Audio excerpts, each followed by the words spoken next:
오늘 말씀의 제목은 자기를 희생하는 삶입니다. 자기를 희생하는 삶. 얼마 전에 설이었죠. 제가 설날이 되면은 이제 가족들을 생각을 하는데, 제가 또 아버지가 돌아가셨잖아요. 근데 이제 돌아가신 아버지를 포함해서 가족들을 생각을 하다 보니까 갑자기 눈물이 핑 돌더라고요. 이제 가족을 위해서 희생하시는 이제 가장, 또 아버지, 또 가족들 보면은 갑자기 보고 싶은 거죠.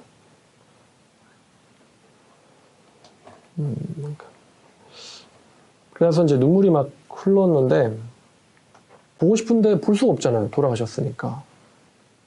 보려면은 이제 다음 세상이 와야 돼요. 아니면 제가 다음 세상으로 가든가. 그래서 이제 돌아가신 분들을 기리고 생각을 하면서 이런 생각이 들었는데, 나도 누군가를 위해서 희생할 수 있을까? 이런 생각이 들더라고요. 나도 누군가를 위해서 희생할 수 있을까? 갑자기 희생이라는 가치가 이 설을 지내면서 마음속에 자리 잡았어요.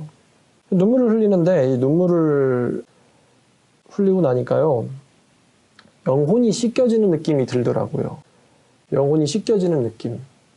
아주 오랜만에 눈물을 흘려보니까 영혼이 씻겨지는 느낌이 들었어요. 사람들이 뭐 슬퍼서 오는 눈물과 화가 나서 오는 눈물이 두 종류의 눈물이 있다고 하는데, 누군가의 희생에 감동하고 감사해서 흘리는 눈물은 영혼을 씻기는 눈물이다 라는 생각이 들었습니다. 누군가 희생에 감사하고 감동해서 흘리는 눈물, 고마워서 흘리는 눈물은 영혼을 씻기는 눈물이라는 생각이 들었어요. 분한 눈물도 있고 슬픔의 눈물도 있지만 감사와 감격의 눈물도 있으니까요. 숭고한 희생을 기리는 눈물, 이러한 눈물을 흘릴 수 있는 사람은 좋은 거죠. 영혼이 씻어지니까. 그러면서 이제 나도 희생할 수 있을까라는 생각이 들더라고요. 갑자기 마음속에 들어온 가치가 희생입니다. 이기적이고 미쳐있는 사람들만 가득한 이 세상 속에서 희생이라는 가치가 굉장히 오랜만에 마음속에 들어왔어요. 희생할 줄 안다는 거. 여러분 요즘 누가 자기 희생합니까? 요즘 누가 이웃을 위해서 자기 희생을 합니까? 누가 이웃을 위해 자기 희생을 합니까? 희생을 하니까 또 떠오르는 가치들이 무엇이 있었냐? 바로 이 자유예요, 자유. 여러분, 우리나라가 지금 이렇게 자유롭죠. 제가 설교를 할 수 있고, 또 여러분들이 들을 수가 있고, 여러분들이 커피를 마시고, 운전을 하고, 또 밥을 사 먹고, 친구를 만나고, 여러분들에게 자유가 있습니다. 자유라는 것. 근데 언급했듯이 자유는 저절로 생긴 게 아닙니다. 누군가가 여러분들에게 만들어서 준 거예요. 그래서 유명한 말이 Freedom is not free. 자유는 공짜가 아니다. 자유는 공짜가 아니다. 누군가가 희생해서 여러분에게 준 거예요. 우리가 비록 그들을 모르지만, 이거 한마디는 또 해야겠는데, 왜 대한민국이 자유가 있는가? 자유가 있으니까 우리가 설날 때 제사도 하잖아요. 제사도 하고 절도 갈 수 있고요. 다른 종교에서는 예배도 합니다만 추모 예배도 하고. 왜 한국이 자유가 있는가? 그러면은 하나님께서 이 불쌍한 한민족에게 복음을 들을 수 있는 기회를 주시려고 자유를 주신 거예요. 우리나라가 중국과 다른 점, 바로 예배를 할 수 있다는 거예요. 성경을 읽을 수가 있고 성경을 공부할 수가 있다는 거예요. 이게 중국과 우리나라의 다른 점이에요. 그래서 우리가 대한민국이라면, 대한민국인이라면은 종교가 뭐 무속신앙이든 아니면 뭐 조상신을 믿든 불교를 믿든 대한민국에서만 할 수 있는 특권이 바로 이 성경을 읽어보는 거예요. 이거는 중국에서는 못하는 거니까요. 하나님께서 우리 한민족 불쌍해서 한민족 사람들 예수에 대해서 알아보라고 하나님께서 이 말세에 대한민국의 자유를 허락하셨어요. 근데 그 자유가 허락되기 위해서 굉장히 많은 사람들이 대신 죽었다는 사실을 저도 알고 있지만 여러분들도 아실 거라고 생각합니다. 아직 70년도 안 됐죠? 내년이 되면 이제 70년째인가요, 오늘이? 올해가요? 1953년에 우리나라가 휴전하지 않았습니까? 그래서 문득 생각난 게 우리나라의 6.25 전쟁의 전사자가 몇 명이 될까? 6.25 전쟁의 전사자를 보니까 우리나라 사람들이 약 13만 명 정도고요. 해외에서도 많이 와서 죽었어요. 그래서 우리나라의 6.25 전쟁의 이 아군 측 전사자가 17만 5,801명이에요. 17만 5,801명의 사람들이 우리나라의 젊은이였던 사람들, 또 외국의 젊은이였던 사람들이 이 머나먼 한국 땅에 와서 죽었어요. 죽었어요. 여러분, 죽는 거 무섭죠? 근데 죽는 거 무서우면 전쟁을 어떻게 하죠? 군인은 어떻게 되죠? 강도가 무서우면 경찰이 어떻게 되고, 그죠? 악이 무서우면 어떻게 판검사가 되고, 불이 무서우면 어떻게 소방관이 되며, 적을 무서우면 어떻게 군인이 될 수 있죠? 이 죽음이라는 거, 목숨을 잃는다는 거는 분명 두려운 일이지만 때로는 위대한 가치를 위해서 얼마든지 잃어버릴 수도 있는 거예요. 그러니까 칼든 강도와 경찰이 싸우고, 화마, 불길과 소방관이 싸우고, 적과 군이 싸우는 거죠. 그러다 목숨을 잃기도 합니다만. 이 17만 5,801명이 우리나라 6.25에서 전사를 했는데 문득 이런 생각이 들었어요. 이 사람들이 죽기 직전에 그러니까 뭐 뇌를 한 번에 관통상을 당하지 않는 이상은 숨이 끊어질 거 아니에요. 숨이 끊어지는 그 과정 중에 이 사람들이 무슨 생각을 했을까? 요즘 젊은이들과는 정말로 멀디 먼 생각이죠. 1953년, 50년대에 총을 들고 뛰었던 사람들이면 분명 이 사람들이 1920년생대, 20년대생이라든가 아니면 1930년대생, 1940년대생 그러면 이제 소년병인 거죠. 아마 1930년대생이 굉장히 많았을 거라는 생각이 들어요. 거의 뭐 일제치하의 말기에 태어난 사람들이죠. 근데 그 사람들이 이제 이런 생각이 들었어요. 총을 맞고는 이제 나 죽었구나. 죽음이 틀림없이 오겠구나라고 했을 때 이제 죽음이 오는 그 순간을 기다리면서 죽음이 오는 그 순간을 기다리면서 이 사람들이 무슨 생각을 하면서 죽었을까라는 생각이 들더라고요. 그 17만 5,801명이 죽을 때 무슨 생각을 하면서 죽었을까? 여러분, 요즘 전쟁 나면은 젊은이들이 부모와 형제와 이웃을 위해서 희생하고 죽어야겠다라고 생각하는 젊은이가 있다고 생각하십니까? 요즘에? 가족과 이웃과 형제와 국가를 위해서 희생해야겠다 라는 생각을 하는 젊은이들이 과연 있을까요? 그죠? 정말 먼디 먼 생각이죠. 바로 옆에서 뭐만 불편해도 시비 붙고 소리 지르는데 국가를 위해서 희생하는. 근데 70년 전에 1953년까지 굉장히 많은 17만 5,801명의 젊은이들이 죽어갔다는 거예요. 그러면서 이런 생각이 들었다는 것이죠. 그들이 무엇을 위하여 죽었을까? 개죽음은 아니어야 할 텐데. 그들의 죽음이 개죽음이냐 아니냐를 정의할 수 있는 거는 우리 후손들입니다. 우리가 개같이 살면 그 사람들이 개죽음한 거고요. 우리가 가치 있게 살면 그 사람들이 가치 있게 죽은 거예요. 그 사람들이 뭘 위해서 죽었을까? 뭘 위해서? 자기들의 그 죽음이 어떤 의미와 가치가 있다고 생각하면서 죽어갔을까? 후손들의 안녕과 평화도 있겠죠. 우리 자식들의 안녕과 평화도 있을 것이고, 아버지로서 출전한 사람들은, 또 미혼으로서 출전한 사람들은 우리의 엄마와 아빠, 형제들을 위해서 출전한 사람도 있겠죠. 근데 그들 마음속에 하나같이 있었던 게 무엇일까 하니 바로 이 자유에 대한 가치 아닐까 싶어요. 우리 한국 사람들, 우리 후손들을 위해서 이 자유라는 가치를 지켜주고 싶다. 공산이라는 거를 지켜주고 싶으면 안 싸우면 돼요. 안 싸우면 그냥 적화가 돼버리니까. 근데 이 공산주의와 독재에 맞서가지고 이 자유라는 가치를 후손들에게 주고 싶어서 그 17만 5,801명의 목숨이 땅에 떨어진 거예요. 그 대가로 이제 우리들이 이렇게 자유로운 세상에서 살고 있는 거죠. 설날 때 이제 돌아가신 아버지 생각을 하다가 6.25 전사자들까지 생각이 닿았다는 거예요. 여러분들의 지금의 삶은 가치가 있습니까? 라고 물어보고 싶습니다. 요즘 젊은이들이 비트코인, 또 불로소득 이런 거에 다들 환장해 있어요. 근데 여러분, 불로소득이나 돈에 환장해 있으면 전쟁 어떻게 합니까? 죽으면 가상화폐 암호 잊어버리면 아무도 못 찾잖아요. 죽으면 끝인데 목숨이 그렇게 중요하다면 17만 5,801명은 어리석은 선택을 한 거예요. 왜 죽어가지고, 그죠? 인간의 삶의 가치의 중심은 돈이 아닙니다. 돈일 수도 없고 돈이어서도 안 돼요. 돈일 수가 없습니다. 일단 그 사람들이 비트코인 하라고 죽어준 거 아닙니다. 이웃 가족 상관없이 나만 돈 잘 벌면 된다고 생각해서 이렇게 죽어준 거 아닙니다. 그 사람들은 자유를 위해서, 우리를 위해서 죽어준 거예요. 우리의 자유를 위해서.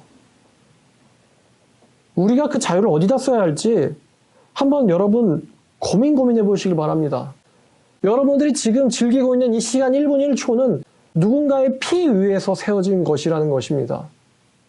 돈 많이 벌 걸. 여러분, 돈 못 벌었어도 아쉬워하지 마세요. 돈 한 푼 없었어도, 혹은 돈 많았어도 우리를 위해서 죽은 수많은 사람들이 있었습니다. 돈이 우리의 인생을 정의하지 못합니다.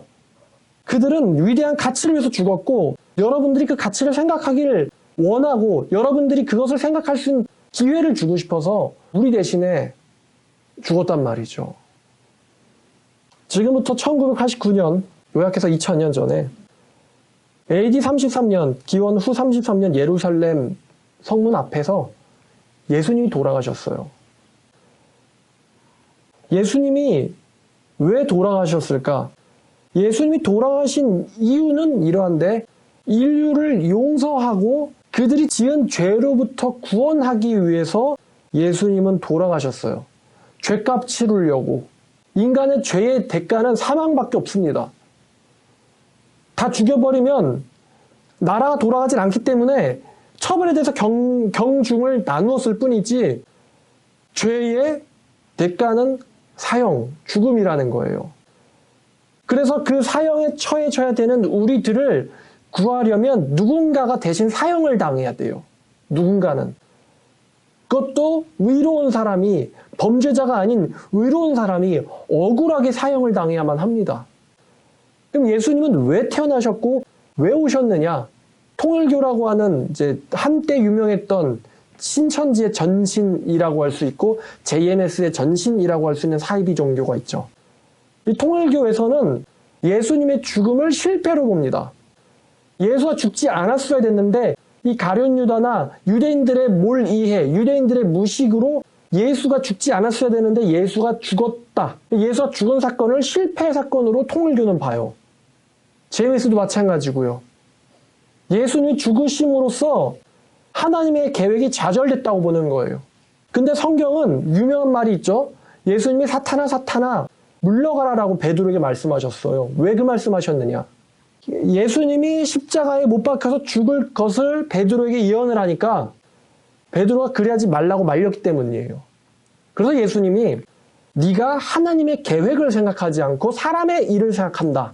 너는 정에 이끌려서 하나님의 계획을 생각하지 않고 있다라고, 네가 나를 넘어지게 하는 자로다. 그래서 사탄아 물러가라라고 베드로에게 말씀하신 거예요. 사실 이 한 문장만 알았어도 왜 예수님이 베드로에게 사탄이라고 했을까? 이 한 문장만 알았더라도 통일교 따위에는 빠지지 않겠죠. 예수님은 죽으시기 위해서 왔기 때문이에요. 죽으려고 왔다. 다들 살려고 태어났는데 예수님만이 전 인류 중 유일하게 죽으려고 태어난 사람이에요. 죽으려고 태어났어요. 십자가의 대속물이 되려고 태어났어요. 처형당하기 위해서 태어났어요. 온 인류를 위해서. 근데 예수님은 하나님이지만서도 동시에 또 사람의 인성을 가진 분이에요. 그래서 예수님도 인간의 피곤함과 고통과 두려움과 걱정을 예수님도 갖고 있었어요. 예수님도 십자가 처형 당하시기 전에 모두가 다 예수님이 어떻게 될지 몰라요. 그런데 예수님만은 알고 있었어요. 아무도 몰랐을 때 예수님께서는 자기에게 닥쳐올 죽음에 대해서 근심하고 계셨어요. 자기가 당할 죽음에 대해서 슬퍼하고 계셨어요. 왜냐하면 인간이기 때문이에요, 또. 그래서 예수님의 죽기 전의 갈등에 대해서 마태복음 26장에 있습니다. 마태복음 26장 37부터 46까지예요. 자, 예수께서 겟세마네에 가셨는데, 이 37절, 베드로와 세베대의 두 아들을 데리고 가실 때 고민하고 슬퍼하사라고 성경은 말하고 있습니다. 예수님이 고민하셨고 굉장히 슬퍼하셨다. 왜 고민하시고 슬퍼하셨을까? 곧 당하게 될 사형 때문이었어요. 당연히 예수의 두 제자는 예수님이 왜 슬퍼하는지를 모르고 있었습니다. 이에 말씀하시되 내 마음이 매우 고민하여 죽게 되었으니, 벌받기 전에 이 두려운 심정이죠. 죽게 되었으니 너희는 여기 머물러 나와 함께 깨어있으라. 조금 나아가서 얼굴을 땅에 대시고 엎드려 기도하여 이르시되 아버지여 내 아버지여 만일 할만하시거든 이 잔을 내게서 지나가게 하옵소서. 이 잔이 무엇입니까?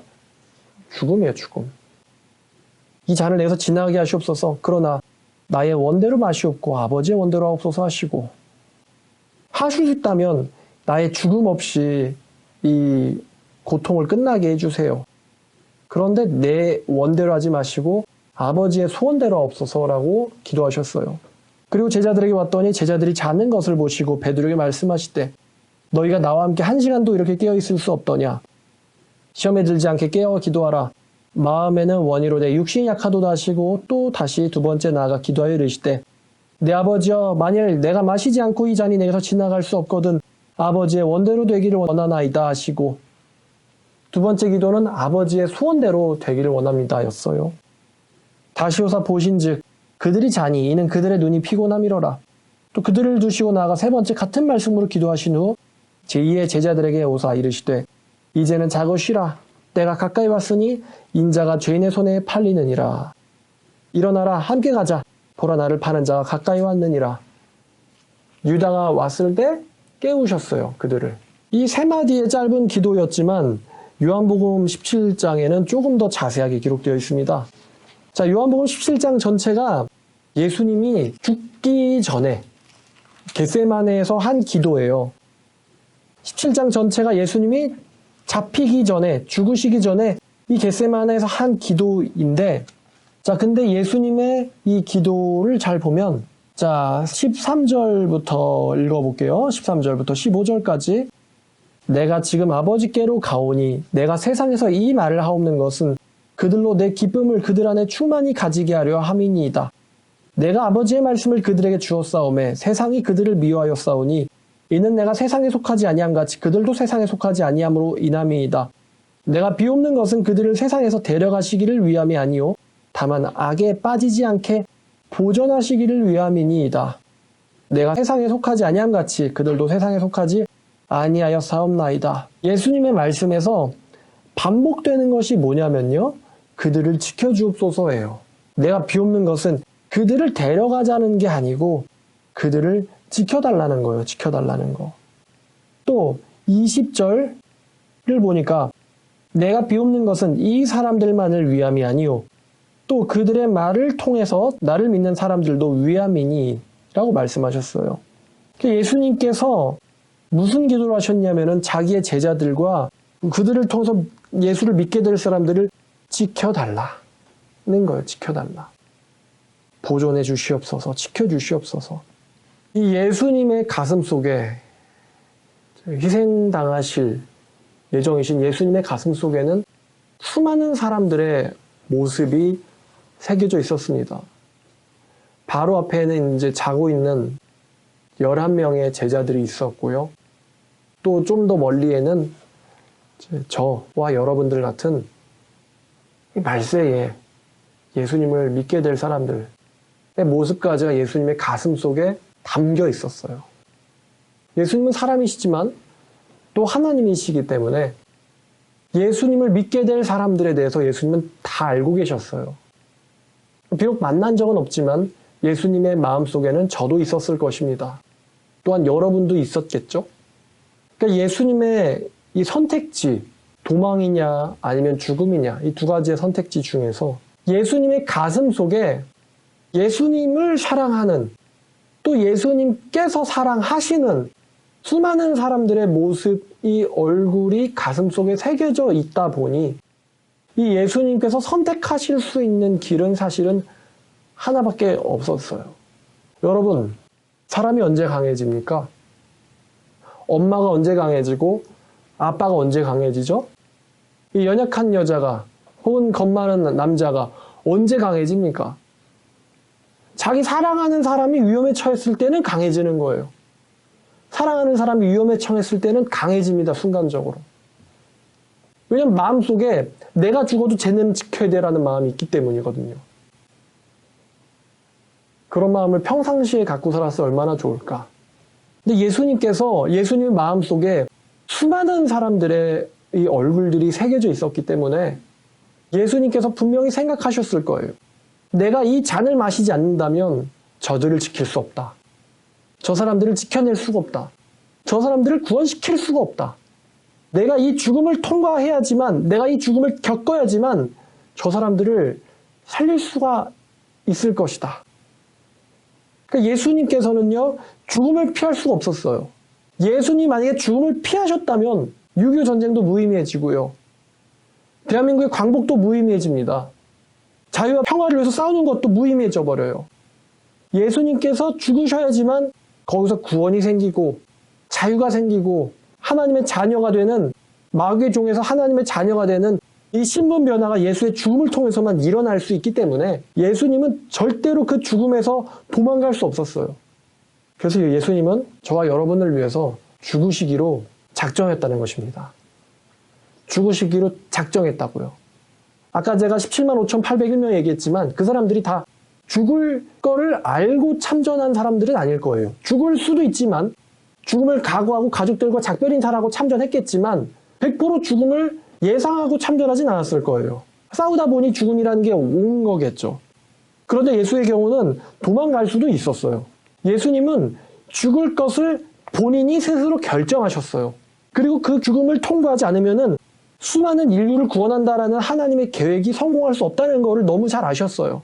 우리를, 여러분들을 구원할 수 없다는 걸 너무 잘 아셨기 때문에 예수님은 스스로 결정하신 거예요. 죽기로요. 가슴속에 누구를 담고? 바로 우리를 가슴속에 담고 죽기로 결정한 거예요. 예수님은 스스로. 우리를 살리기 위해서 예수님은 죽어야만 했어요. 제 아버지의 그 죽으심, 제 요사 아버지는 제 유기 아버지입니다. 돌아가신 아버지를 생각하면서 아까 눈물을 흘렸다고 했잖아요. 참 내가 복되구나 라는 생각이 들었어요. 왜냐하면 누군가의 희생에 감사할 줄 안다. 누군가의 희생에 감사할 줄 아는 사람은 복된 사람. 왜냐하면 난 살아있지만 이제 그들의 죽음에 대해서 기리고 있기 때문에 복된 사람. 근데 희생의 가치를 모르는 사람은 불쌍한 사람. 희생이라는 거, 자기 희생이라는 거에 대한 가치를 모르는 사람은 불쌍한 사람. 이기적으로 살 수밖에 없죠. 불쌍한 사람이에요.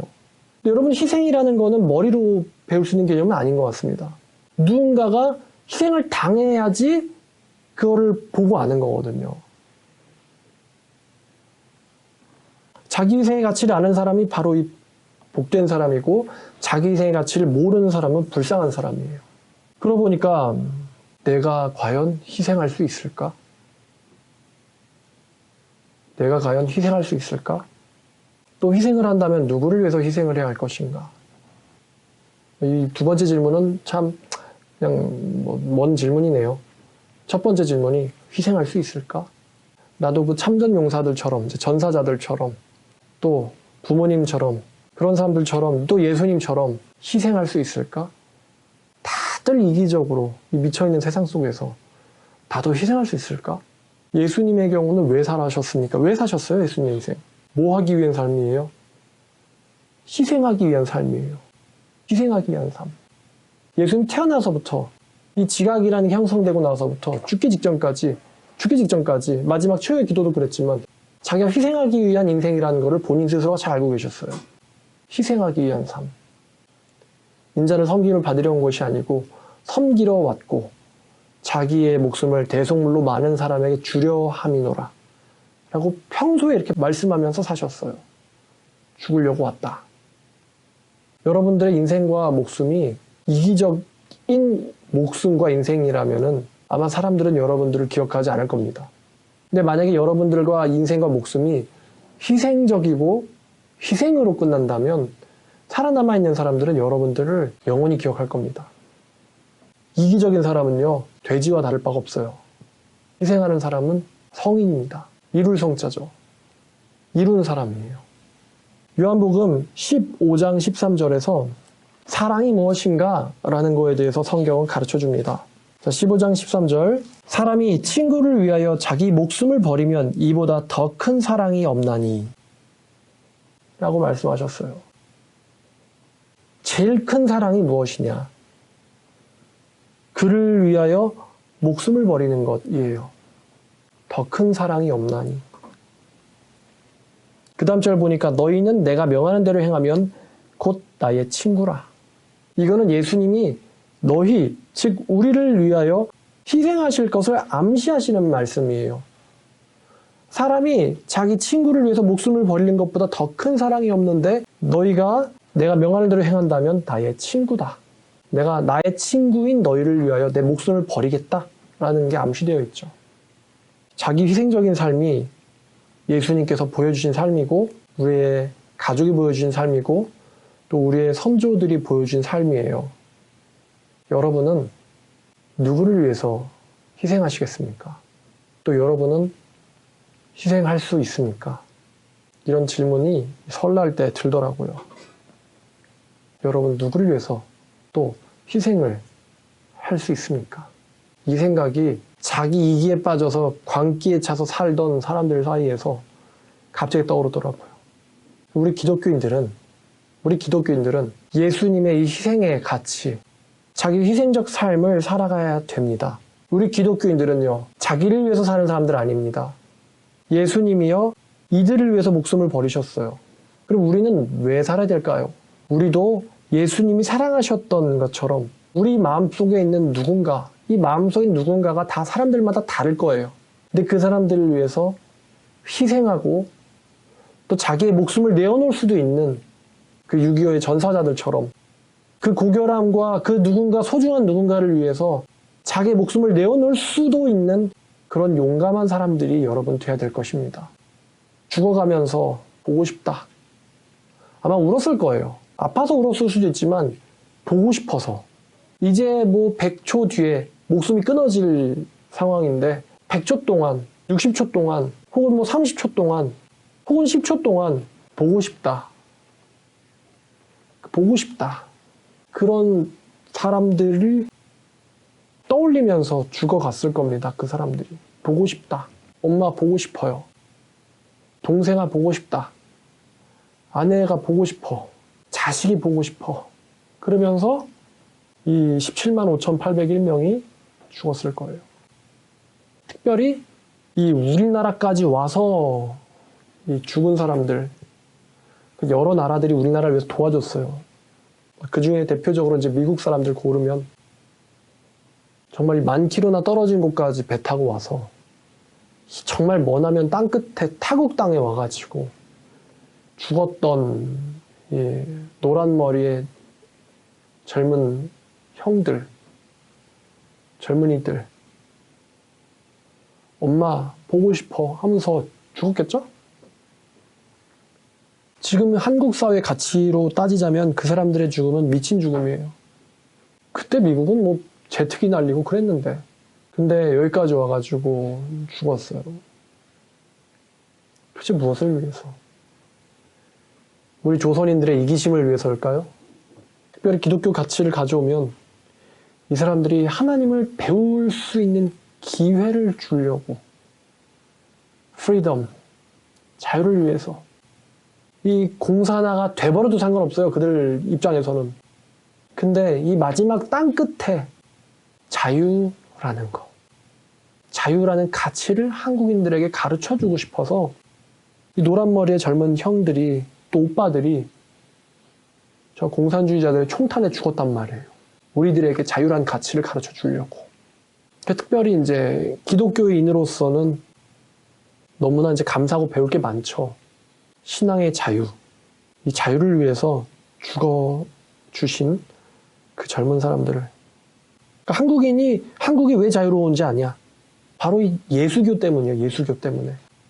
예수교 믿는 사람들이. 죽으면 망한 건데 이런 식의 사고면 절대 그렇게 못하죠. 그래서 우리 한국인들은 내가 비록 기독교인은 아닐지라도 기독교에 대해서 고마운 마음은 있어야 돼요. 예의가 있다면, 양심이 있다면 기독교에 대해서 고마운 줄은 알아야 돼요. 2번이나 이 일제와 또 6.25 공산주의에서 많은 사람들이 희생을 했거든요. 우리를 위해서. 기독교는 안 믿을지언정 기독교인들에게 고마워는 해야 돼요. 근데 요즘에는 누군가에게 고마워한다라는 가치가 굉장히 퇴색되고 그냥 웃음거리가 돼버린 시대예요. 누군가에게 고마워한다는 게 되게 웃음거리가 돼버렸어요. 이런 시대에서 우리 기독교인들은 누군가를 위해서 희생하는 삶을 살아야겠다. 여러분 한번 가깝게 한번 누군가를 한번 정해보시길 바랍니다. 내가 누구를 위해서 희생할 것인가? 가깝게는 자녀들이 있을 수 있고 또 이제 가족이 있을 수 있습니다. 또 저의 경우는 성도가 있을 수 있죠. 그리고 또 아직 뭐 총각 처녀 미혼에게는 아직 만나지 못한 이 가족과 자녀들이 있을 수 있습니다, 여러분. 여러분들 마음속에 이 죽어갔던 한국의 젊은이들, 전사자들처럼 누군가를 만나고 싶고 지키고 싶어서 예수님 말씀처럼 누군가를 지키고 싶어서 이 자기 희생적인 삶을 살았던 그 사람들의 삶을 본받기를 원합니다. 인간이 누군가를 위하여 살 때 또 강해지거든요. 남자는 약하죠? 근데 아들은 세질 수 있어요. 남자는 약하죠? 아빠는 세질 수 있어요. 여자는 약하죠? 딸이 세질 수가 있어요. 여자는 약하죠? 엄마는 세집니다. 누군가를 가슴에 담고 사는 사람은 인생을 헛되게 보내지 않을 수가 있어요. 예수님의 가슴 속에는 우리들이 있었다는 것입니다.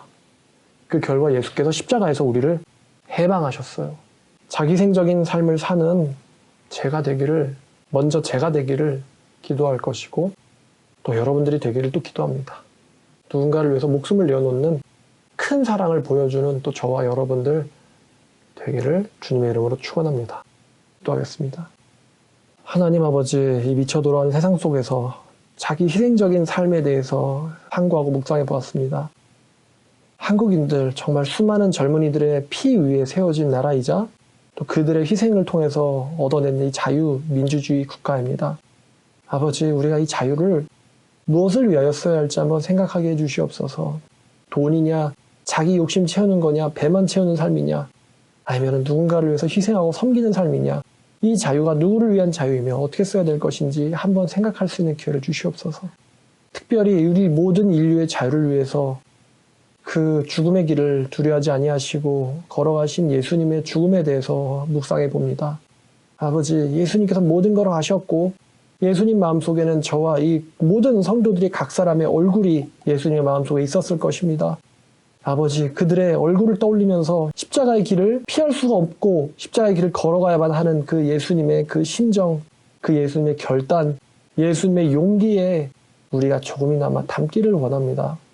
성도를 사랑하고 또 가족을 사랑하고 어머니와 아버지를 사랑하고 또 딸과 아들을 사랑하고 또 우리 친구를 사랑하고 이웃을 사랑하고 또 성도가 성도를 사랑하고 또 우리 성도들이 믿지 않을지라도 이웃을 사랑하는 그런 사랑의 마음이 우리 모든 말씀사랑교회와 이 말씀을 또 듣는 성도들 마음속에 이 사랑의 씨앗이 뿌려지길 원합니다.